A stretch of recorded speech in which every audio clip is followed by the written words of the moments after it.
Okay, hello to all of you. Let's discuss chapter number 9. I'm going to slideshow mode. Okay, chapter number 9 is about the physical and the chemical control of the microbes. So in this, we are going to talk about some of the antimicrobial control measures which can be done by some of the physical agents and by some of the chemicals. So basically, we can control microorganisms by either by sterilization, disinfection, decontamination, which is also called sanitization, or by the antisepsis. So what is sterilization? So these are some of the concepts we are discussing in the antimicrobial control. So we are talking about how the microorganisms can be controlled because they can cause many deadly diseases. Sterilization is a process that destroys all the viable organisms, microorganisms, including viruses. And for sterilization, we can use autoclave, or we can use some chemical agents which can destroy the endospores and all that. Disinfection, it can be done. Disinfection can be done by some physical agent. It can be a physical process, or it can be done by chemical agent to destroy vegetative pathogens, but not bacterial endospores. So basically, with disinfection, we can destroy vegetative pathogens, but not the endospores. So disinfection removes harmful products of microorganisms like toxins. Then we have decontamination or sanitization. So it's a cleansing technique that mechanically removes microorganisms as well as other debris to reduce contamination to safe levels. Antisepsis, it's a process by which the number of microbes can be reduced from the human skin, and it's a form of decontamination on the living tissues. So for antisepsis, we use basically antiseptics. They can be like alcohol, or they can be surgical hand scrubs and all that. Okay, overall, these were some of the concepts in the antimicrobial control. Now we can discuss overall picture of various methods which can be used for the microbial control. So it includes physical agents, chemical agents, and the mechanical removal methods. Under the physical agents include heat and radiation. Now radiation can be of two kinds. It can be ionizing radiation, or it can be non-ionizing radiation. Ultraviolet radiation, it's a non-ionizing radiation, and by ultraviolet radiation, disinfection can be done. Under the ionizing radiation includes X-rays, cathode and gamma rays, and by the ionizing radiation, sterilization can be done. Another physical agent is heat. Now the heat which can be used for the control of microorganisms can be dry heat, or it can be moist heat. So under the dry heat comes incineration and dry oven. So by incineration we can do the sterilization, and also by the dry oven heat we can do the sterilization. Under moist heat comes the steam under pressure, which is like autoclaving, by which sterilization can be done. Then boiling water, hot water, pasteurization, they all come under the moist heat, and they can do the disinfection. Under the chemical agents, they can be gases, or they can be liquids, and these gases, they can do sterilization, they can do disinfection. The liquids, under the chemical agent come the liquids, and these liquids can be used on the animate objects, or they can be used on the inanimate objects. So when these liquids they are being used on the animate objects, it can cause antisepsis, and when these chemical liquid agents, when they are used on inanimate objects, it can cause disinfection, or it can cause sterilization. There are mechanical removal methods also, under which comes the filtration, and filtration can cause the filtration of air, or it can cause the filtration of liquids. So when there is a filtration of air, it causes decontamination, and when there is a filtration of liquids, it causes sterilization. So this is the overall different antimicrobial control methods. So enveloped viruses, they are the least resistant, and going from the enveloped viruses, then we have gram-positive bacteria, non-enveloped viruses, reaching up to here. The bacterial endospores, they are very resistant, and then come the prions. Now this slide basically talks about different antimicrobial methods, and it talks about the relative resistance of the bacterial endospores and the vegetative cells to these control methods. So you can just go over them. It basically compares the relative resistance of the endospores and vegetative forms, endospores and the vegetative cells to the different antimicrobial methods. Modes of action of antimicrobial agents, the targets of these physical and chemical agents can be cell wall, it can be cytoplasmic membrane, it can be DNA, RNA, or it can be proteins. And so this talks about how do these agents, they the cell wall or the cytoplasmic membrane. So basically these microorganisms, they have cell wall, they have membrane, they have DNA, RNA, proteins in them. So these antimicrobial agents, they go and target these different components of the microorganisms and kill them. So for example, cell wall. So let's see how these agents, they affect the cell wall of the microorganism. So these agents can either block the synthesis of cell wall, or these agents can digest it. For the cytoplasmic membrane, if you have taken like a biochemistry class or some basic biology classes, you must be knowing that membrane is made of, basically it's made of a phospholipid bilayer with some proteins embedded in it. So there are some agents like detergents, they can physically go and bind to the lipid layer, and this opens up the cytoplasmic membrane and allows damaging chemicals at the cell and important ions to exit the cell. So it disrupts these detergents, they basically disrupts the lipid bilayer of the membrane, and this membrane, it opens up. So all the transport, this membrane is very dynamic entity in the cells, a lot of transport is going across them. So these agents can go and bind to the lipid bilayer. It can all disrupt the functioning of the membrane, and the organism is going to die. Then the cellular synthesis agents can disrupt the synthesis of proteins via ribosomes, inhibiting proteins needed for growth. So basically these agents, they can interfere with the process of the protein synthesis, and proteins are required for the growth of these microorganisms. So the microorganism is going to be dying. So these are different mechanisms how these agents act on these organisms and kill them.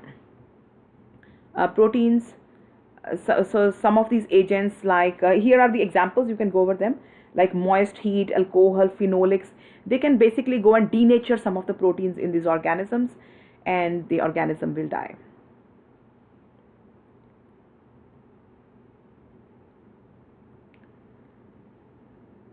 So methods of physical control. So now let's talk about one by one about all these different methods. So let's start with the physical method, physical control, under which comes the heat. So elevated temperatures are microbiocidal, which means they are going to kill the microorganism. Lower temperatures are microbiostatic, which means they are going to slow their growth. Moist heat, which can be your hot water, boiling water, or steam between 60 and 135 degree Celsius. Now dry heat, so we are talking about the high temperatures and low temperatures. So elevated temperatures, very high temperatures, they are microbiocidal, and low temperatures, they are microbiostatic. Now moist heat is in this, the temperature of the moist heat is in this range, 60 to 135 degrees Celsius, and dry heat, which can be from a hot air or an open flame, ranges from 160 degrees Celsius to several thousand degrees Celsius. So dry heat represents very high elevated temperature, and moist heat represents lower temperatures.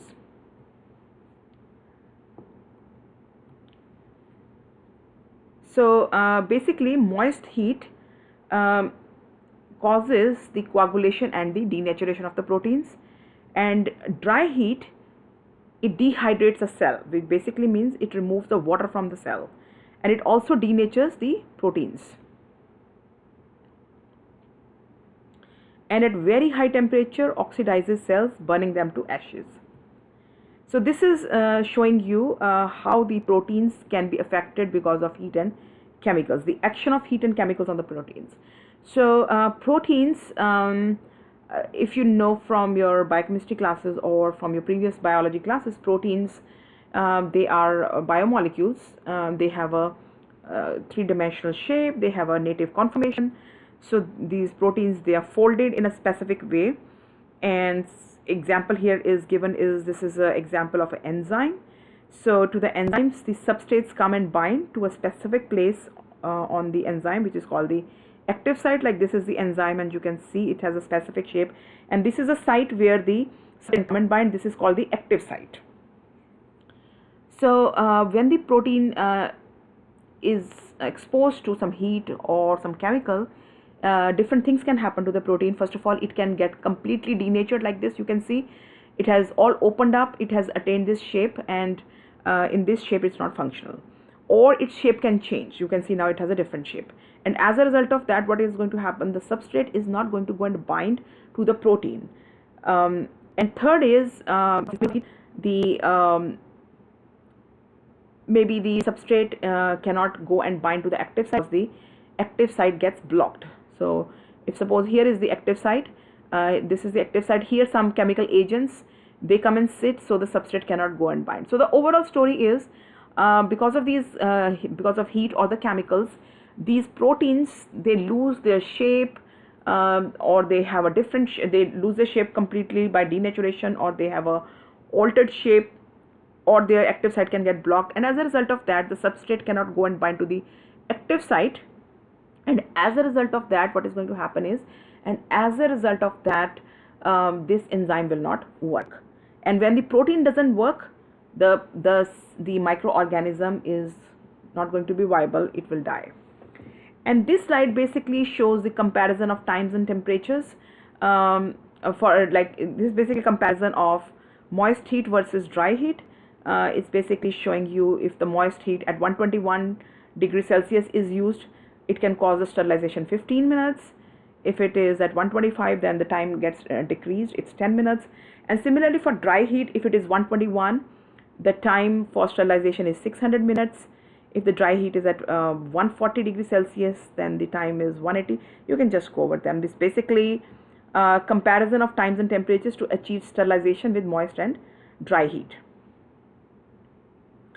Okay, now let's talk about the relative resistance of the vegetative cells and the endospores. So endospores, they are very, very resistant. So the to kill these spores, usually very, very high temperatures are required. Vegetative cells, they are sensitive to heat. Death times vary from 50 degrees Celsius for 3 minutes to 60 degrees Celsius for 60 minutes. So for killing the vegetative cells, very high temperatures are not required. So death time varies from 50 degrees Celsius for 3 minutes to 60 degrees Celsius for 60 minutes. Okay, here is some information. You can just go over that. Basically, what this says is vegetative cells of endospore formers are just as susceptible to heat as vegetative cells of non-endospore. So the vegetative cells, whether they are of endospore formers or they are for the non-endospore formers, they are susceptible to heat. So pathogens are neither more or less susceptible than non-pathogens. So whether it's a pathogen, not a pathogen, they are. It doesn't make much difference. It doesn't make a difference whether they are going to be more susceptible to heat or less susceptible to heat, whether it's going to cause a disease or not going to cause a disease. That's what it means. So fungus, protozoa and worms are all similar in the sensitivity to heat. So fungus, protozoa and worms, they are similar in their sensitivity to heat. Viruses are resistant to heat. Okay, now here we are going to talk about some of the moist heat methods. So basically boiling water can be an example of moist heat. Pasteurization, that is another example of moist heat. Then autoclaving, that can also be used as a method of killing the or controlling the microorganisms by using the moist heat. Then under the dry heat comes the incinerators and hot air ovens. Okay, even bringing the temperature to very low, we can also control the microbes. Basically, at the cold temperatures, the growth of the microorganisms, it slows down. So the principal benefit of cold treatment is to slow the growth of cultures and microbes in food during processing and storage. So basically, it slows their growth. Okay, so cold merely retards the activities of most microbes. Temperatures from minus 170 to 135 can preserve cultures of bacteria, viruses, fungus for a long time. So basically, cold slows down the growth of these microbes, but there are some microbes, they're called psychrophiles. They can even grow in fridge. You must have seen sometimes you keep the food in, like cucumbers and all that. You keep them in the fridge at a cold temperature. Also, still they get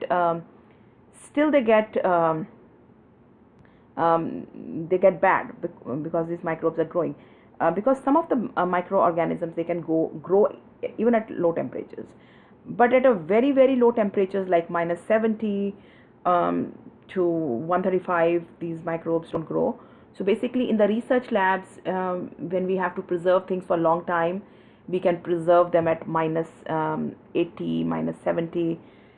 These all microorganisms, they can be stored for a long time at these temperatures. Even we use like liquid nitrogen and all that to preserve things at a very very low temperature. Then the another is desiccation. Desiccation basically means drying. Lyophilization is a combination of freezing and drying. So desiccation is drying, so we can kill these microorganisms by drying. So it's basically taking away the water. So vegetative cells directly exposed to normal room temperatures gradually become dehydrated. Some microbes are killed by desiccation, many others are not killed, some are even preserved. So it all depends on the different kinds of microorganisms, but water is very very important. So when they get dehydrated, they usually die. So desiccation is death of the microorganism by drying them. Lyophilization involves combination of freezing and drying.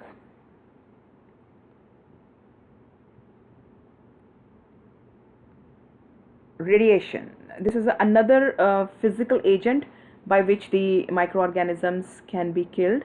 Gamma rays, X-rays, ultraviolet. So there are different kinds of radiations by which these microorganisms, they can be killed. So there can be ionizing radiation, which involves X-rays and gamma rays. Non-ionizing radiation involves ultraviolet radiation. So basically, these radiation can actually affect at the DNA level. It can actually cause the formation, if you know about the DNA, the different nitrogenous bases in the DNA like A, T, C. So the effect of ultraviolet radiation can cause the formation of thymine dimers, the two thymines.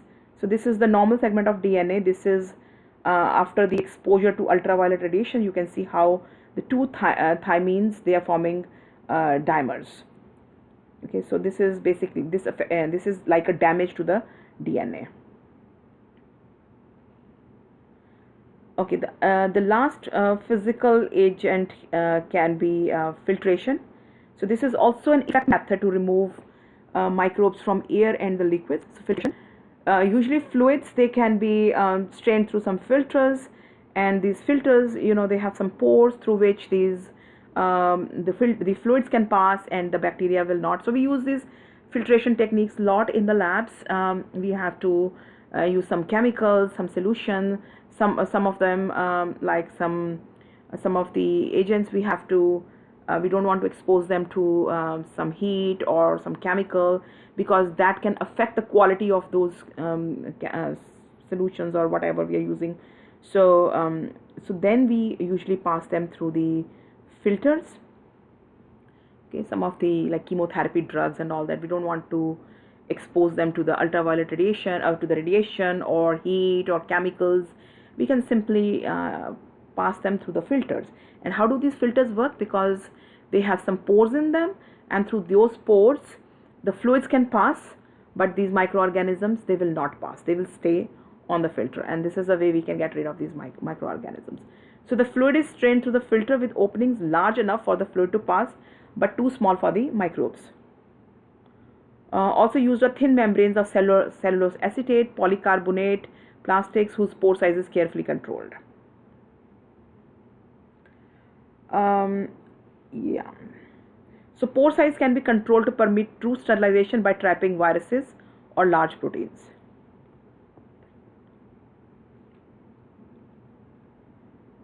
So as I just explained, in some of the cases we cannot use other physical agents, we go for filtration. So used to prepare liquids that cannot withstand heat, such as serum, blood products, vaccines, drugs, IV fluid, enzymes and media. So we cannot expose them to high temperatures because they have some of the things which can get all spoiled under those, the effect of those heat and all that, or chemicals. Then we go for filtration. This is also an alternative method for decontaminating milk, beer without altering their flavor. This is important. Even filtration is used for water purification, and even there are some HEPA filters. They're called high efficiency particulate air filters. They are used in hospital rooms and sterile rooms for basically filtration of the air. Okay, now we're going to talk about the chemical agents. So we talked about physical agents, and now we're going to talk about the chemical agents. So these chemical agents, they can exist in liquid, gaseous or the solid state, and they can range from disinfectants and antisepsis to sterilants and preservatives. They can be aqueous, they can be tinctures. Aqueous word means they are dissolved in water. So chemicals dissolved in water, tinctures, chemicals dissolved in pure alcohol or water alcohol mixtures. Okay, so let's talk about some of the desirables which should be there in a germicide. They should be rapid in action even in the low concentration. So this is one of the very, very important character for some chemical to be germicide. They should be soluble in water or alcohol, and they should have long-term stability. They should have, this is very, very important, broad spectrum biocidal action without being toxic to human and animal tissues. Then otherwise we cannot use them. And they should have the ability of penetration of inanimate surfaces. Okay, they should be not corrosive, non-staining. Okay, these are some of the properties. You can go over. They're very, very easy, self-explanatory. They should be affordable, availability. Okay, again, germicides can be categorized into 3 different categories. They can be high-level germicides, they can be intermediate-level germicides, or they can be low-level germicides. High-level germicides, they kill endospores and can be used as sterilants. Intermediate-level germicides kill fungus, but not bacterial spores, resistant pathogens and viruses. Low-level germicides eliminate only vegetative bacteria, vegetative fungal cells, and some viruses. Some of the factors which can affect the germicidal activity of the chemicals, it will depend on the nature of microorganisms being treated, nature of the material being used, nature of the material being treated, degree of contamination, time of exposure, and the strength and the chemical action of the germicide. And here is the list of some of the agents, and this gives you complete information how much concentration to use, how much time to use against different microorganisms. So here it's shown here, the agent is chlorine, here the agent is ethyl alcohol, agent is hydrogen peroxide, agent is quaternary ammonium compound, agent is ethylene oxide gas, and this is the list of the different microorganisms which can we can use for these different microorganisms, and these are the concentrations you can use, and this is the time period we can use for them. Okay,